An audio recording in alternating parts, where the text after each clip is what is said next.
Boleh tak terangkan tentang batuk dan berdeheng dalam solat? Betul ke kalau orang tu batuk berdeheng dalam solat, lebih dari 3 kali dengan tak sengaja, batal solatnya? Jawabnya, berdeheng ni buat gitu. Orang yang berdeheng ni dibolehkan untuk melepaskan sakuk ataupun lekat pada tekaknya dengan sebab nak membaca bacaan yang wajib di dalam sembahyang. Contohnya Fatihah. Fatihah ni bacaan sembahyang yang wajib.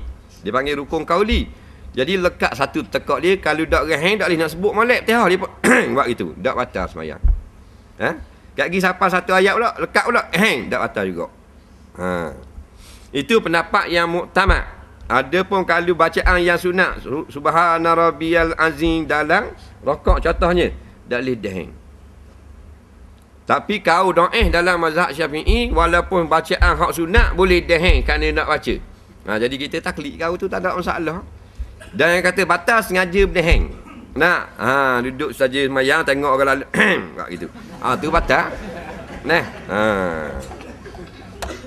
Batuk gitu juga, batuk tidak disengajakan walaupun 2 3 4 kali tak batal.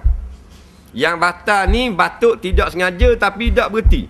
Daripada awal pakai kaki pada batuk itu, maka sembahyang semula. Ambil obat dulu, makan apa benda ni. Makan obat dulu apa semua, tak biar reda kan, baru sembahyang semula. Kenapa tak baca benda? Tu batuk berterusan. Adapun batuk biasa banyaklah, tak batal lagi. Bukan sengaja.